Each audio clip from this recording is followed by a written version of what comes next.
அல்லாஹ்வுக்கும் நமக்கு மத்தியில இருக்கிற விலை உயர்ந்த ஒரு பொக்கிஷம் உண்டு. அது என்ன தெரியுமா உங்களுக்கு? அது இல்லாவிட்டால் நம்முடைய வாழ்வே நஷ்டமாகி போய்விடும். அப்படிப்பட்ட ஒரு பொக்கிஷம் அல்லாஹ்வுக்கும் நமக்கு மத்தியில உண்டு. அது என்ன? தொழுகையா? அல்ல. நோன்பு, ஜக்காத், ஹஜ்ஜா? அதுவும் அல்ல. திக்ர்கள், ஸலவாத்துகளா? அதுவும் அல்ல.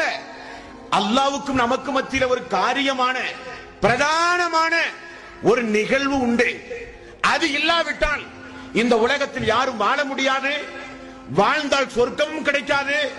நரகத்துடைய அடித்தளத்திற்கு சென்று விடுவோம். அது என்ன? அவனுக்கும் நமக்கும் இருக்கிற தொடர்பு துஆ. அன்பார்ந்த சொற்களே, பிரார்த்தனை. இந்த பிரார்த்தனை நம்முடைய பாவங்கள் மன்னிக்க, இந்த பிரார்த்தனை உயர் அந்தஸ்துகள் மறுமை நாளிலே கிடைக்க, இந்த பிரார்த்தனை நம்முடைய ஈமானை பாதுகாக்க, இந்த பிரார்த்தனை நம்முடைய ஹிதாயத்தை பாதுகாக்க, இந்த பிரார்த்தனை நம்முடைய உள்ளத்தை பாதுகாக்க. ரசூலுல்லாஹி ஸல்லல்லாஹு அலைஹி வஸல்லம், அல்லாஹ்வே அடங்காத உள்ளத்தை விட்டும், ஏற்கப்படாத பிரார்த்தனையை விட்டும், பயனற்ற கல்வியை விட்டும் உன்னிடம் பாதுகாவல் தேடுகிறேன் என்று எவ்வளவு துஆக்களை ரசூலுல்லாஹி ஸல்லல்லாஹு அலைஹி வஸல்லம் நமக்கு கற்றுத் தந்தார்கள்.